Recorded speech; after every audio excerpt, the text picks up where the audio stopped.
ஒரு நாள் அரசவையில் ராஜேந்திர வீரன் அப்படிங்கிற மன்னர் தன்னுடைய மகளான அஞ்சலை அப்படிங்கிற இளவரசிக்கு திருமணம் செஞ்சு வைக்கிறதுக்கான முடிவு எடுக்கிறாரு.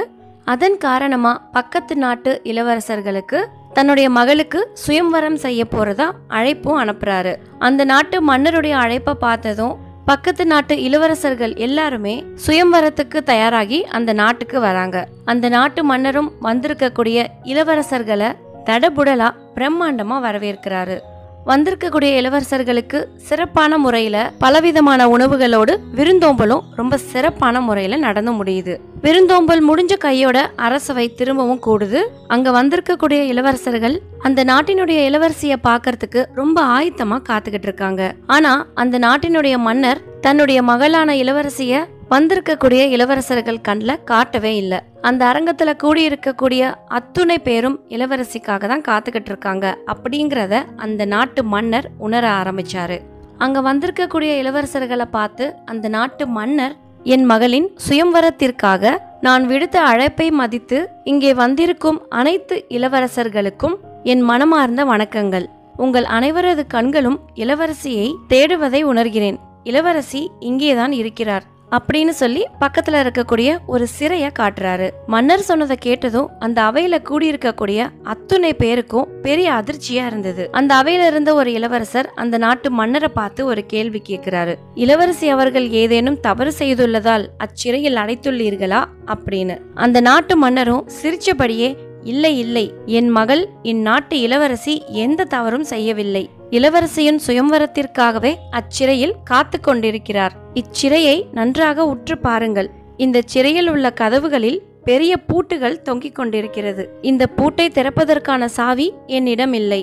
உங்களில் எவர் ஒருவர் அப்பூட்டை உடைக்காமலும் சேதப்படுத்தாமலும் திறக்கின்றீர்களோ அவருக்கே என் மகளை மகிழ்ச்சியோடு திருமணம் செய்து கொடுப்பேன். ஆனால் ஒரு நிபந்தனை உள்ளது. இங்கே வந்திருக்கும் இளவரசர்களில் யார் வேண்டுமானாலும் அப்பூட்டை திறக்க முயற்சிக்கலாம். ஆனால் அப்பூட்டை உங்களால் திறக்க முடியாமல் போனால் இளவரசிக்கு பதிலாக அச்சிறைக்குள் பூட்டை திறக்க முயற்சித்து தோல்வியடைந்தவர்களை அச்சிறையினுள் போட்டு விடுவேன். கண்டிப்பாக 1 ஆண்டு காலம் அச்சிறை திறக்கப்படாது. அச்சிறைக்குள் அடைக்கப்பட்டவரும் வெளியே வர இயலாது. இந்த நிபந்தனைகளுக்கு கட்டுப்பட்டவர் மட்டுமே அப்பூட்டை திறக்க முயற்சிக்கலாம் அப்படின்னு சொல்லி முடிக்கிறாரு. இந்த நாட்டு மன்னருடைய பேச்சை கேட்டதும் சுயம்வரத்திற்காக வந்த இளவரசர்கள்ல சில பேர் அந்த அவையை விட்டே கிளம்பிடுறாங்க. இன்னும் ஒரு சில பேர் இந்த மன்னருக்கு பைத்தியம்தான் பிடித்திருக்கும் போல இருக்கு அப்படின்னு தனக்குள்ளேயே பேசிக்கிறாங்க. அந்த அவையே கொஞ்ச நேரத்துக்கு சலசலப்பா மாறிடுது. திடீர்னு அந்த அவையிலிருந்து ஒரு இளவரசர் எழுந்து நின்று அந்த மன்னர்கிட்ட சொல்றாரு, மன்னா, நான் அந்த பூட்டை திறக்க முயற்சிக்கிறேன் அப்படின்னு சொல்லி அந்த சிறை பக்கத்துல போய் நின்று பூட்டை திறக்கிறதுக்கு முயற்சி செய்யறாரு. அந்த இளவரசருடைய கைகள் அந்த பூட்டு மேல பட்டதுமே பூட்டு தன்னால திறக்கப்பட்டது. அந்த சிறைக்குள்ள காத்துக்கிட்டு இருந்த இளவரசியும் திருமண கோலத்தோட அந்த சிறையில இருந்து வெளியில வராங்க. அந்த அவையில இருந்த எல்லாருக்குமே பெரிய ஆச்சரியம். அந்த இளவரசருக்கும் அங்க என்ன நடந்ததுன்னே புரியல. அந்த இளவரசரும் அந்த நாட்டு மன்னரை பார்த்து கேக்குறாரு, மன்னா, நான் அந்த பூட்டை திறக்க எந்த முயற்சியும் செய்யவில்லை.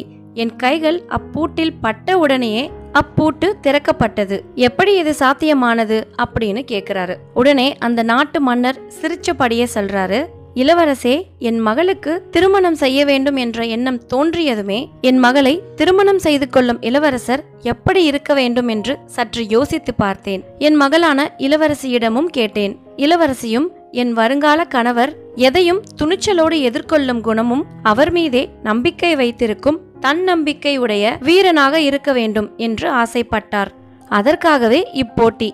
அப்பூட்டை எந்த சாவிகள் கொண்டும் பூட்டி வைக்கவில்லை. அச்சிறையில் இருந்த பூட்டுகள் அனைத்தும் திறந்தபடியே தான் இருந்தது. அதனால்தான் தாங்கள் கை வைத்த உடனேயே அப்பூட்டு திறக்கப்பட்டது. உங்களில் யாருக்கு என் மகள் ஆசைப்பட்டது போல் மனதைரியம் அதிகமாக உள்ளது என்பதை தெரிந்து கொள்ளதான் இவ்வாறு செய்தேன். என் மகளின் ஆசைக்கிணங்க ஒரு நல்ல வீரமான இளவரசரும் கிடைத்துள்ளார் அப்படின்னு சொல்லி ரொம்ப சந்தோஷமா அந்த சுயம்வரத்தை நடத்தி வைக்கிறாரு அந்த நாட்டு மன்னர். இந்த கதையில இருந்து நம்ம தெரிஞ்சுக்க வேண்டியது ஒரே ஒரு விஷயம்தான்.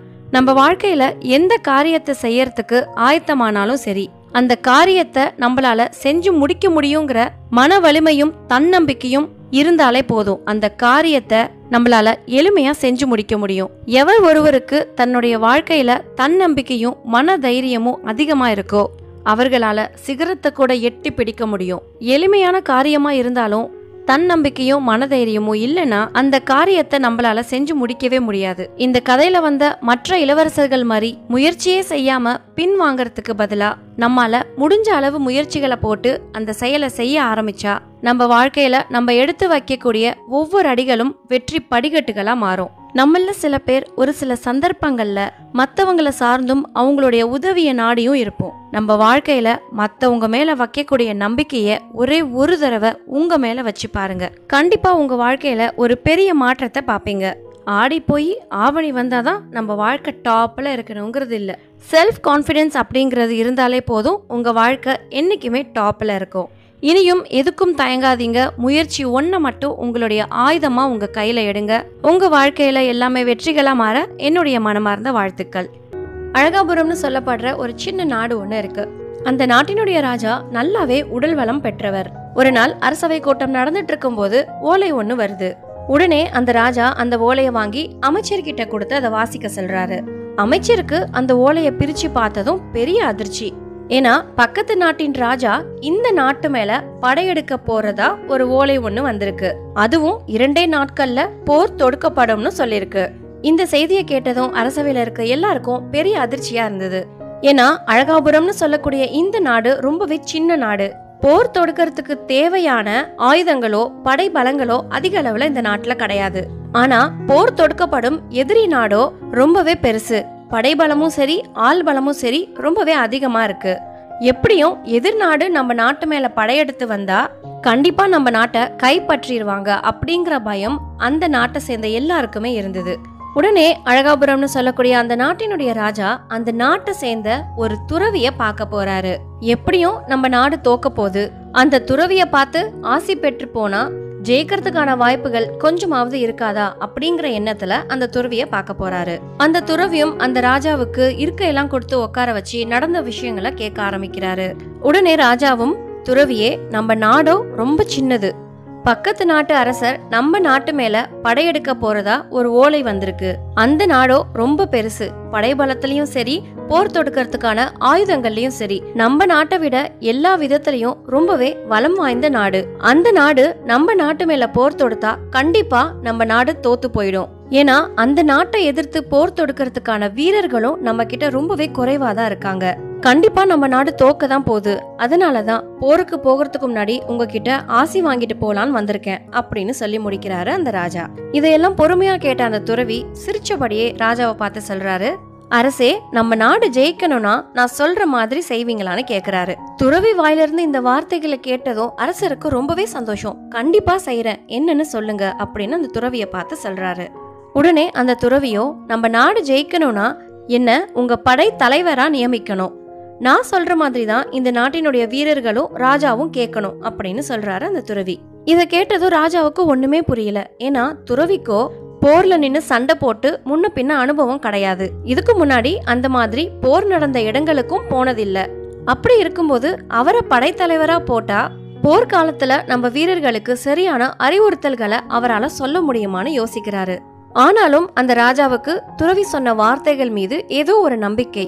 அதனால துறவி சொன்ன வார்த்தைகளுக்கு கட்டுப்பட்டு அந்த துறவியவே படைத்தலைவராகவும் நியமிக்கிறாரு. அந்த வீரர்கள் எல்லாருமே நல்ல திறமைசாலிகள். அது மட்டும் இல்லாம நல்ல உடல்வளம் வாய்ந்த வீரர்களாவும் இருக்காங்க. ஆனா அந்த வீரர்களுடைய கண்கள்ல இந்த போர்ல கண்டிப்பா நம்ம தோற்று போயிடுவோம் அப்படிங்கிற பயம் வந்து போறத அந்த துறவி கவனிக்கிறாரு. இவங்க போற வழியில ஒரு பெரிய மரம் ஒண்ணு இருக்கு. அந்த துறவி அந்த நாட்டினுடைய ராஜாவையும் வீரர்களையும் பார்த்து இந்த மரத்துக்கு கீழே ஒரு 10 நிமிஷம் ஓய்வு எடுத்துட்டு போலான்னு சொல்லி எல்லாரையும் அந்த மரத்துக்கு கீழே வந்து உட்கார சொல்றாரு. போர் தொடுக்கிறதுக்கான நேரம் நெருங்கிக்கிட்டு இருக்கும் போது துறவி இந்த மாதிரி சொல்றாருன்னு யாருக்கும் ஒண்ணுமே புரியல. ஆனாலும் அந்த துறவி படை தலைவரா இருக்கும் பட்சத்துல அவர் சொன்ன வார்த்தைகளுக்கு கட்டுப்படணும் அப்படிங்கறதுனால எல்லாரும் அந்த மரத்துக்கு கீழே வந்து உட்கார்றாங்க. உடனே அந்த துறவி அங்க இருக்க வீரர்களை பார்த்து சொல்றாரு, வீரர்களே, என் கையில ஒரு அபூர்வமான காசு இருக்கு. அந்த காசுல ஒரு பக்கத்துல வெற்றியின் சின்னமும் இன்னொரு பக்கத்துல தோல்வியின் சின்னமும் பொறிக்கப்பட்டிருக்கு. இப்போ இந்த காசை நான் மேல தூக்கி போடுவேன். கீழே வந்து விழும்போது வெற்றியின் சின்னம் இருந்தா நம்ம பயப்படாம தைரியமா போர் தொடுக்கிறதுக்கு போலாம். அது இல்லாம தோல்வியின் சின்னம் வந்ததுன்னா கண்டிப்பா இந்த போர்ல நம்ம தோத்து போயிடுவோம். தோல்வியை தழுவ போற இந்த போருக்கு நானும் உங்க கூட வரமாட்டேன். என்னுடைய வார்த்தைகளுக்கு உங்க எல்லாருக்கும் சம்மதம்னா எதிர்காலத்தை கணிக்கக்கூடிய இந்த அபூர்வமான காசை நான் மேல சுண்டி விடுவேன் அப்படின்னு சொல்லி அங்க இருக்க எல்லாரையும் பாக்குறாரு. இப்போ இந்த நேரத்துல அந்த நாட்டு ராஜாவுக்கும் சரி வீரர்களுக்கும் சரி வேற வாய்ப்புகள் எதுவுமே கிடையாது. அதனால துறவி சொன்னதுக்கு எல்லாருமே சம்மதம் சொல்றாங்க. உடனே அந்த துறவியும் தன்னுடைய சட்டக்குள்ள இருந்து அந்த காசை எடுத்து மேல சுண்டி விடுறாரு. அந்த நாட்டினுடைய ராஜால இருந்து வீரர்கள் வரைக்கும் எல்லாருமே ரொம்ப ஆர்வமா பாக்குறாங்க. ஏன்னா அந்த காசுல என்ன விழப்போகுது அப்படின்னு. அந்த காசும் கீழே வந்து விழுது. அந்த காசை பார்த்ததும் அந்த நாட்டு ராஜாவுக்கு ஏகப்பட்ட சந்தோஷம். ஏன்னா அந்த காசுல வெற்றியின் சின்னம் பொறிக்கப்பட்ட அந்த பக்கம் வந்து விழுந்திருக்கு.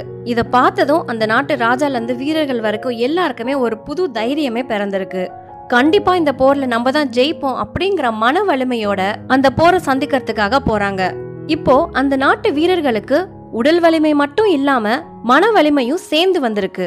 அந்த நாட்டினுடைய வீரர்கள் கண்கள்ல கொஞ்சம் கூட தோல்வி பயம்ங்கிறதே இல்ல.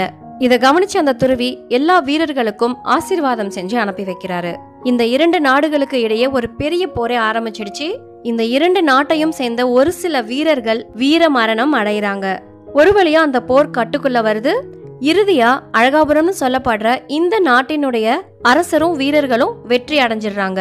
ஜெயிக்கவே முடியாதுன்னு நினைச்ச இந்த போர்ல இந்த நாடே வெற்றி பெற்றதால அந்த நாட்டினுடைய அரசருக்கும் வீரர்களுக்கும் ஏகப்பட்ட சந்தோஷம். உடனே அந்த ராஜா துறவி கிட்ட வந்து சொல்றாரு, துறவியே, நாங்க வெற்றி பெற காரணமா இருந்த அந்த அற்புதமான காசை பார்க்கலாமான்னு கேக்குறாரு. ராஜாவுடைய அந்த கேள்விக்கு துறவி எந்த விதமான பதிலும் சொல்லாம அமைதியாவே நிக்கிறாரு. உடனே அந்த நாட்டினுடைய வீரர்களும் அந்த துறவிய பார்த்து, துறவியே, இன்னைக்கு நாங்க வெற்றி பெற காரணமா இருந்ததே அந்த அற்புதமான காசு தான். அந்த காசை ஒரே ஒரு முறை பார்க்கணும்னு எங்களுக்கு ரொம்பவே ஆசையா இருக்கு அப்படின்னு சொல்றாங்க. அந்த நாட்டினுடைய ராஜாவும் வீரர்களும் ஆசைப்பட்டு கேட்கறதுனால துறவி தன்னுடைய சட்டைக்குள்ள கைய விட்டு அந்த காசை எடுத்து ராஜா கையில கொடுக்கறாரு. அந்த ராஜாவோ அந்த காசை 2 பக்கமும் திருப்பி பாக்குறாரு. அதை பார்த்ததும் அந்த ராஜாவுக்கு பெரிய அதிர்ச்சி. ஏன்னா அந்த காசுல 2 பக்கத்திலயுமே வெற்றியின் சின்னம் தான் பொறிக்கப்பட்டிருக்கு. வீரர்களும் அந்த காசை வாங்கி பாக்குறாங்க. அவங்களுக்கும் பெரிய அதிர்ச்சியா இருக்கு. அந்த நாட்டினுடைய ராஜாவும் வீரர்களும் அந்த துறவிய ரொம்ப ஆச்சரியமா பாக்குறாங்க.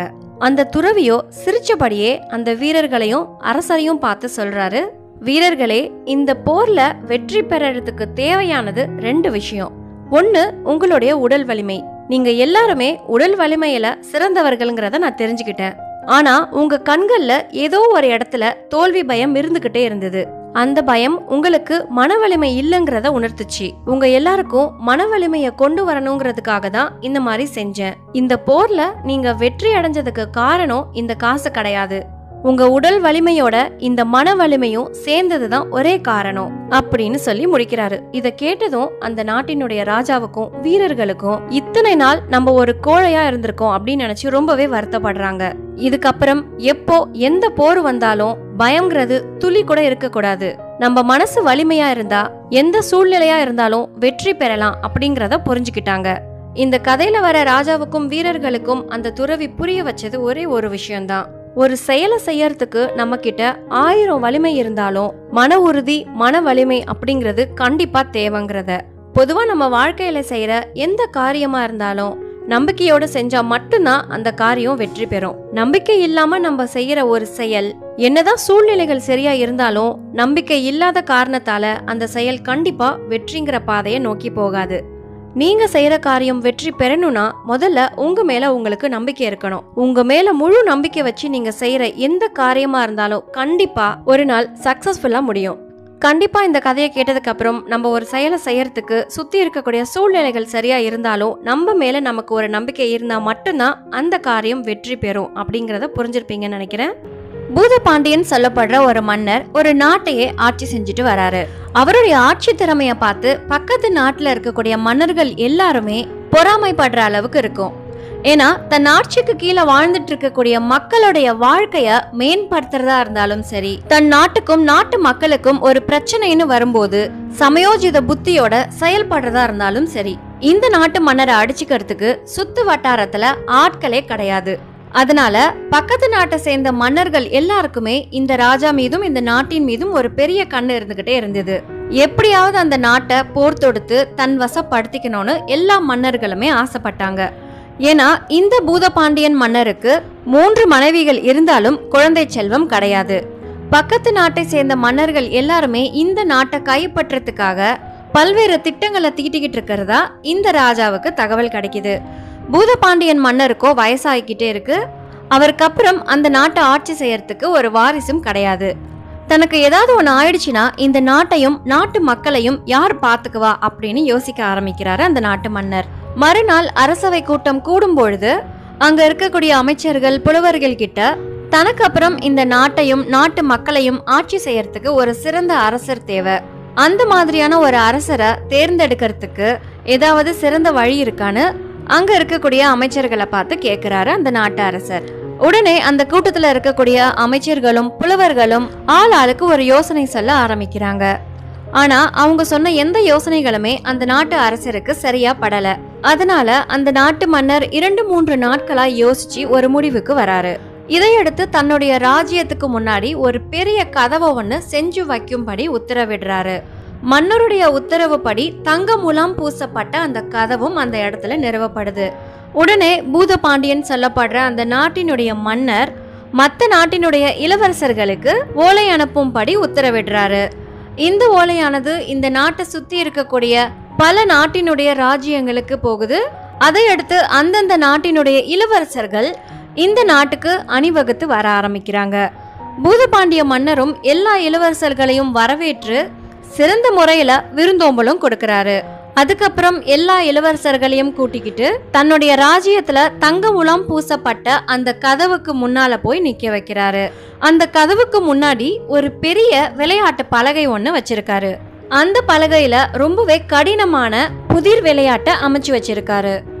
இப்போ அந்த மன்னர் தன்னுடைய ராஜ்யத்துக்கு வந்திருக்கக்கூடிய இளவரசர்கள் எல்லாரையும் பார்த்து சொல்றாரு, இளவரசர்களே, எனக்கு பிறகு இந்த நாட்டை சிறந்த முறையில் ஆட்சி செய்ய ஒரு மன்னரை தேர்ந்தெடுக்கவே உங்கள் அனைவரையும் இங்கே அழைத்துள்ளேன்.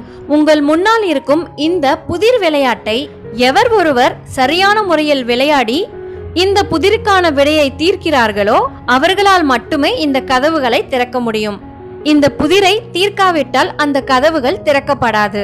உங்களுள் யார் வேண்டுமானாலும் இந்த புதிரை விளையாடி விடையை கண்டறியலாம் அப்படின்னு சொல்லிட்டு தன்னுடைய இருக்கையில போய் உட்கார்றாரு அந்த நாட்டு ராஜா.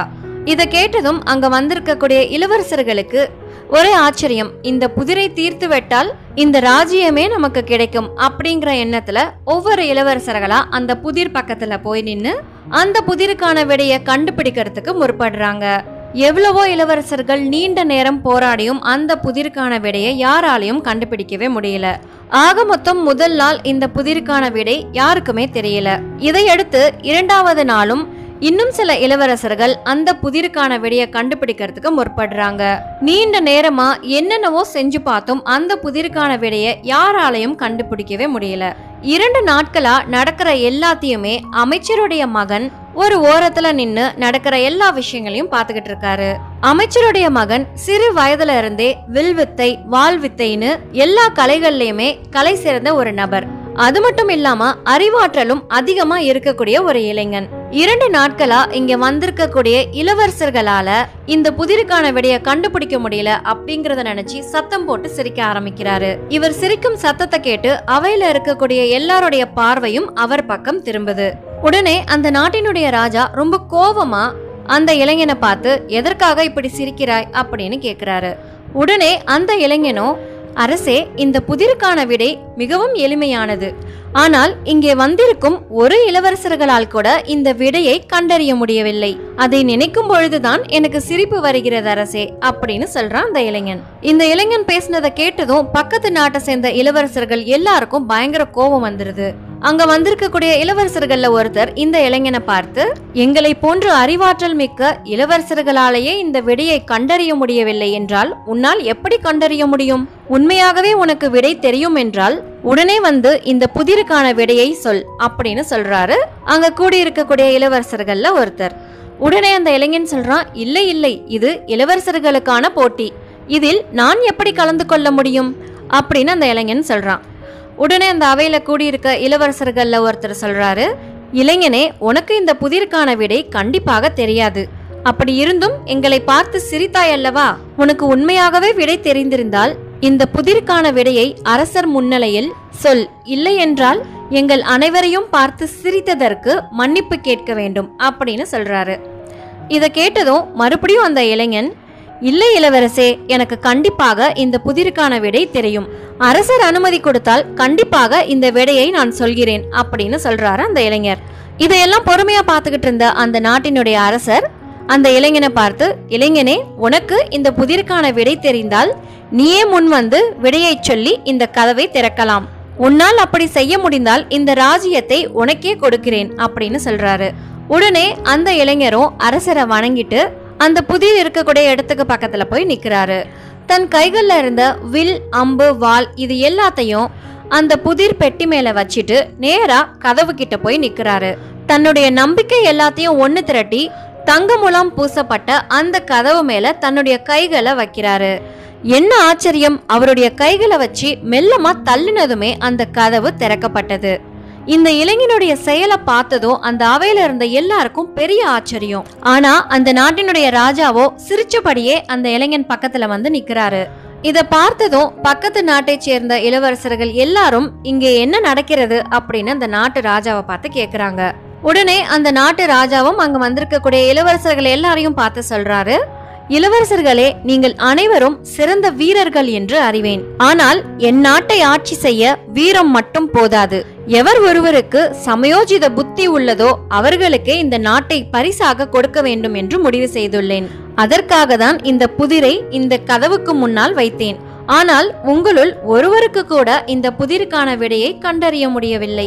ஆனால் இந்த இளைஞன் தனது புத்தி கூர்மையால் இந்த புதிருக்கான விடையை கண்டறிந்து அந்த கதவையும் திறந்துள்ளார் அப்படின்னு சொல்லி முடிக்கும் பொழுதே அந்த அவையில இருந்த ஒரு இளவரசர் ரொம்ப வேகமா எழுந்து நின்று ராஜாவை பார்த்து கேட்கிறாரு, அரசே, அந்த புதிருக்கான விடைதான் என்ன? அந்த இளைஞன் எந்த ஒரு விடையையும் கண்டறிந்ததாக எனக்கு தெரியவில்லை. உங்களுக்கு ஆட்சேபனை இல்லை என்றால் அந்த இளைஞனையே இந்த புதிருக்கான விடை என்னவென்று கூற சொல்லுங்கள் அப்படின்னு சொல்றாரு. இதை கேட்டதும் அந்த இளைஞன் முன் வந்து தன்னுடைய பதில சொல்ல ஆரம்பிக்கிறாரு. இளவரசர்களே, 2 நாட்களாக நீங்கள் அனைவரும் இந்த புதிருக்கான விடையை கண்டறிய பெரும் முயற்சிகளை எடுத்ததை கவனித்தேன். நீங்கள் அனைவரும் வீரத்திலும் சரி, அறிவிலும் சரி, எதற்கும் குறைந்தவர்கள் இல்லை என்பதை உணர்ந்தேன். அப்படி இருக்கும் பொழுது உங்களுள் ஒருவரால் கூட 2 நாட்களாகியும் இந்த புதிருக்கான விடையை கண்டறிய முடியவில்லை. அப்பொழுதுதான் என் புத்திக்கு ஒரு விஷயம் புலப்பட்டது. உண்மையாகவே இந்த புதிருக்கு விடை என்பது ஒன்று இல்லவே இல்லை என்பதை உணர்ந்தேன். என் மீது இருக்கும் அசைக்க முடியாத நம்பிக்கையை ஒன்று திரட்டினேன். நான் யோசித்தது சரியாக இருக்கும் என்ற எண்ணத்தில் அந்த கதவுகளை திறக்க முற்பட்டேன். என் நம்பிக்கை வீண் போகவில்லை. அந்த கதவுகளும் திறந்தது அப்படின்னு சொல்லி முடிக்கிறாரு அந்த இளைஞர். இந்த இளைஞன் பேசின சாதுரியமான பேச்சை கேட்டதும் அந்த நாட்டு அரசருக்கு ஏகப்பட்ட சந்தோஷம். உடனே அந்த இளைஞனுக்கு தன்னுடைய ராஜ்யத்தையே பரிசா கொடுக்கிறாரு அந்த அரசர். இந்த கதையில இருந்து நம்ம தெரிஞ்சுக்க வேண்டியது ஒன்னே ஒண்ணுதான். நம்ம வாழ்க்கையில வெற்றிங்கிற கதவுகளை திறக்கிறதுக்கு நம்ம முன்னாடி ஏகப்பட்ட தடை கற்கள் இருக்கும். அந்த தடை கற்களை கண்டு பயந்து போய் நம்ம பெரிய அளவுல யோசிக்க ஆரம்பிப்போம். ஆனா அந்த தடை கற்களை தாண்டி போகும் பொழுதுதான் தெரியும் அது எவ்வளவு எளிமையானதுன்னு. எப்போதுமே நம்ம வாழ்க்கையில நம்ம சந்திக்கக்கூடிய ஒவ்வொரு விஷயங்களையுமே ஒரே கண்ணோட்டத்துல பார்க்க ஆரம்பிச்சோன்னா அதற்கான விடைகளை நம்மளால கண்டுபிடிக்க முடியாது. பொதுவா வெற்றிங்கிற வாசலை அடையறதுக்கான பாதை 4 பக்கமும் இருக்கும். ஒரு சில வழிகள் ரொம்ப கடினமாகவும் ஒரு சில வழிகள் ரொம்ப எளிமையாகவும் இருக்கும். அந்த எளிமையான பாதைகளை கண்டறியறதுக்கு நமக்கு தேவைப்படுறதுதான் சமயோஜித புத்தி. அததான் ஆங்கிலத்துல பிரசன்ஸ் ஆஃப் மைண்ட்னு சொல்றோம். கண்டிப்பா எவர் ஒருத்தருக்கு ஒரு சூழ்நிலைய ரொம்ப அழகா கையாள தெரியுதோ அவர்களுக்கு வெற்றிங்கிறது ரொம்ப எளிமையாவே கிடைக்கும் அப்படிங்கறத சொல்லி இந்த கதையை இதோட முடிச்சுக்கிறேன்.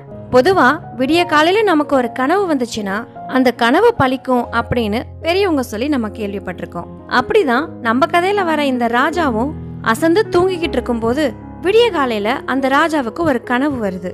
அந்த கனவுல ராஜா ரொம்ப வயசான மாதிரியும் அவருடைய தோல் எல்லாம் ரொம்ப சுருங்கி போன மாதிரியும் அவர் வாயில இருக்கக்கூடிய பற்கள் எல்லாம் கொட்டி போய் முன்னாடி இருக்க 2 பல்லு மட்டும்தான் இருக்கு. அது மட்டும் இல்ல, கம்பீரமா இருக்க இந்த ராஜா வயதான தோற்றத்தோட கையில குச்சி வச்சுட்டு நடக்கிற மாதிரி ஒரு கனவு கண்டிருக்காரு. தூங்கிக்கிட்டு இருந்த ராஜா இந்த கனவு வந்ததும் திடுக்குன்னு முழிச்சு பார்த்திருக்காரு. அப்போ நேரம் விடிய காலையில 5 மணி ஆகுது. உடனே அந்த ராஜாவும் விடிய காலையில கண்ட இந்த கனவு பலிக்குன்னு ரொம்பவே பயந்து போனாரு. அதனால உடனடியா மறுநாள் காலையில அரசவைய கூட்டி தன்னுடைய அமைச்சர்கிட்ட இந்த விஷயத்த பத்தி சொல்றாரு. இத கேட்ட அந்த அமைச்சர் மன்னனுக்கு எவ்வளவோ ஆறுதல் வார்த்தைகள் சொல்றாரு. ஆனாலும் அந்த ராஜாவுக்கு அவருடைய வார்த்தைகள் மேல ஒரு பிடிப்பு இல்ல. இத தெரிஞ்சுக்கிட்ட அமைச்சர் தன்னுடைய ராஜாவை திருப்திப்படுத்தணும் அப்படிங்கிற நோக்கத்துல ராஜாவுக்கு ஒரு யோசனையும் கொடுக்கறாரு. அதாவது கனவுகளை பத்தி விளக்கம் கொடுக்கிற நிபுணர்கள் அந்த நாட்டுல யாராவது இருந்தாங்கன்னா அவங்கள கூப்பிட்டு இந்த கனவுக்கான அர்த்தம் என்ன அப்படிங்கறத கேட்டு தெரிஞ்சுக்கலாம் அப்படின்னு சொல்றாரு. அமைச்சருடைய இந்த யோசனை ராஜாவுக்கும் சரின்னு படுது. உடனடியா அன்னைக்கே அந்த நாட்டுல இருக்கக்கூடிய மக்கள் எல்லாருக்கும் ஒரு அறிவிப்பு ஒண்ணு விடுக்கிறாரு.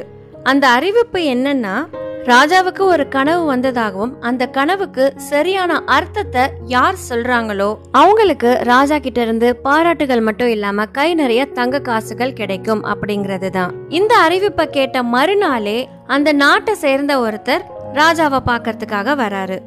அரண்மனைக்கு வந்த அவரை தடபுடலா வரவேற்கும்படி ராஜா உத்தரவும் போடுறாரு. அதையடுத்து ராஜாவுடைய கனவுக்கு விளக்கம் கொடுக்க வந்த அந்த நபருக்கு மாலை மரியாதைன்னு எல்லாம் கொடுத்து ராஜா இருக்கிற இடத்துக்கு கூட்டிட்டு போறாங்க. அந்த நபர் போய் ராஜா முன்னாடி நின்னதும் ராஜா தான் கண்ட கனவுகளை பத்தி சொல்ல ஆரம்பிக்கிறாரு. அந்த நபரும் ராஜாவுடைய கனவுகளை முழுமையா கேட்டுட்டு, அரசே, நீங்க கண்ட இந்த கனவு ஒரு கெட்ட அறிகுறிய உணர்த்துது. உங்களை சார்ந்திருக்க உங்களுடைய உறவினர்கள் எல்லாரும் உங்களுக்கு முன்னாடியே இறந்து போக போறாங்க. அதனால உங்க மனச தைரியமா வச்சுக்கோங்க அரசே அப்படின்னு சொல்லி முடிக்கிறாரு.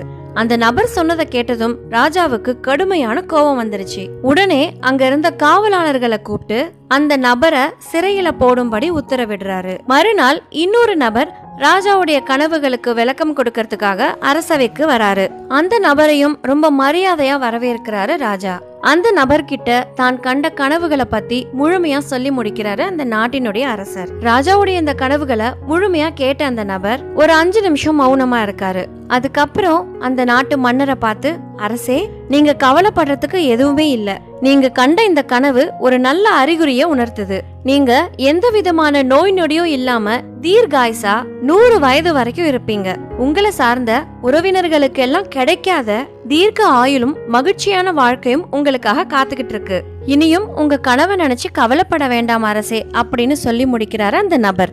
அந்த நபர் சொன்ன வார்த்தைகளை கேட்டதும் அந்த நாட்டு ராஜாவுக்கு ஏகப்பட்ட சந்தோஷம். அவர் மனசுல இருந்த கவலைகள் எல்லாம் ஒரு நொடியில காணாம போயிடுச்சு. அந்த சந்தோஷத்திலேயே அந்த நபருக்கு கை நிறைய தங்க காசுகளை கொடுத்து வழி அனுப்பி வைக்கிறாரு அந்த நாட்டினுடைய அரசர்.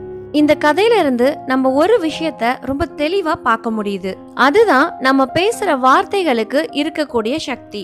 இந்த கதையில வந்த ராஜாவுடைய கனவுக்கு விளக்கம் கொடுக்க வந்த முதல் நபர் சொன்ன அர்த்தமும் இரண்டாவது நபர் சொன்ன அர்த்தமும் கிட்டத்தட்ட ஒரே மாதிரியானதுதான். ஆனா அந்த இடத்துல அவங்க உபயோகித்த வார்த்தைகள் தான் வித்தியாசப்படுது. அதாவது முதல் நபர் சொன்னது, ராஜா ரொம்ப வயதான நிலைமையில இருக்கும் பொழுது அவரை சார்ந்த சொந்தக்காரங்க எல்லாருமே அவருக்கு முன்னாடியே இறந்து போயிடுவாங்க அப்படிங்கிறது தான். இரண்டாவது நபர் சொன்னதும் அதே அர்த்தம் தான். அதாவது ராஜாவை சேர்ந்த சொந்தக்காரங்க எல்லார விடவும் அந்த ராஜாவுக்கு நீண்ட ஆயுள் உண்டு அப்படிங்கிறது தான். இவங்க 2 பேரும் சொன்னது என்னவோ ஒரே அர்த்தம் தான். ஆனா முதல் நபர் தான் சொல்ல வந்த விஷயத்த ராஜாவினுடைய மனசு புண்படும் படியான எதிர்மறையான வார்த்தைகளை உபயோகித்து சொல்லிருக்காரு. ஆனா இரண்டாவது நபரோ தான் சொல்ல வந்த கருத்துக்களை நேர்மறையான வார்த்தைகளால ராஜாவினுடைய மனசு குளிரும்படி தன்னுடைய கருத்தை சொல்லி முடிச்சிருக்காரு. இந்த இடத்துல நம்ம புரிஞ்சுக்க வேண்டியது ஒரே ஒரு விஷயம்தான். நாம சொல்ல வந்த கருத்துக்கள் ரொம்ப சரியாக இருந்தாலும் நாம உபயோகிக்கிற வார்த்தைகள் சரி இல்லைன்னா கண்டிப்பா நாம சொல்ல வர கருத்தை மத்தவங்க ஏத்துக்கவே மாட்டாங்க. அது மட்டும் இல்லாம நம்ம சொல்ற எதிர்மறையான வார்த்தைகள் நமக்கு எதிரில இருக்கவங்கள காயப்படுத்தவும் செய்யும். அதனால உறவுகளுக்குள்ள சில சங்கடங்களும் வர நேரிடும். அதுவே நமக்கு எதிரில இருக்கவங்க கிட்ட நாம பேசும்போது நாம உபயோகம் செய்யற வார்த்தைகள் ரொம்ப நேர்மறையாவும் மத்தவங்கள சந்தோஷம் படுத்தும் விதத்துல இருந்ததுன்னா நம்ம சொல்ல வர கருத்தை அவங்க ஏத்துக்கிறாங்களோ இல்லையோ, ஆனா கண்டிப்பா நம்ம என்ன சொல்றோங்கிறத ஒரு நிமிஷம் அவங்க கவனிக்க ஆரம்பிப்பாங்க. நம்மள சுத்தி இருக்கவங்க கிட்ட நம்ம பாசிட்டிவான வார்த்தைகளை யூஸ் பண்ணி பேச ஆரம்பிச்சோம்னாலே மத்தவங்க வாழ்க்கையில இல்லாம நம்ம வாழ்க்கையிலயும் பாசிட்டிவான விஷயங்கள் நடக்க ஆரம்பிக்கும். அதுவே நம்ம சுத்தி இருக்கவங்க கிட்ட நெகட்டிவான விஷயங்களை நம்ம பேச ஆரம்பிச்சோம்னா அந்த நெகட்டிவ் வைப்ரேஷன் மத்தவங்க வாழ்க்கையில மட்டும் இல்லாம நம்ம வாழ்க்கையிலயும் நம்ம சந்தோஷங்களை கெடுக்க நேரிடும். பொதுவா ஆங்கிலத்துல ஸ்பீக்கிங் இஸ் an art அப்படின்னு சொல்லுவாங்க. அது எப்போ சாத்தியமாகும்னு கேட்டீங்கன்னா, நாம எப்பெல்லாம் ஒரு பாசிட்டிவான விஷயங்களை பேச ஆரம்பிக்கிறோமோ அப்பதான் நம்ம பேசுற வார்த்தைகள் ஒரு தனித்துவமான கலையாவே மாறிடும். யார் வேணாலும் அவங்களுடைய சொந்த கருத்துக்களை பகிர்ந்துக்கலாம். ஆனா அந்த கருத்துக்களை மத்தவங்கள கேட்க வைக்கணும்னா அதுக்கு ஒரே வழிதான் இருக்கு. நம்ம பேசுற வார்த்தைகள் எப்போ மத்தவங்களுடைய மனச அமைதியாகவும் ரொம்ப சந்தோஷமாகவும் வச்சுக்குதோ அப்பதான் நம்ம வார்த்தைகளுக்கும் மதிப்பு இருக்கும். இனி நீங்களும் உங்க லைஃப்ல பாசிட்டிவா திங்க் பண்றது மட்டும் இல்லாம மத்தவங்க கிட்ட பாசிட்டிவா பேசவும் பழகிக்கிட்டீங்கன்னா அதுவே உங்க மேலையும் உங்க வார்த்தைகள் மேலையும் மத்தவங்களுக்கு இருக்கக்கூடிய அந்த மதிப்பை உயர்த்தறதுக்கு ரொம்பவே உதவியா இருக்கும். மீண்டும் வேற ஒரு நல்ல கதையோட நான் உங்களை சந்திக்கிறேன். இந்த கதை பிடிச்சிருந்தா லைக் பண்ணுங்க, சேனலை சப்ஸ்கிரைப் பண்ணலன்னா சப்ஸ்கிரைப் பண்ணிக்கோங்க. தேங்க்யூ.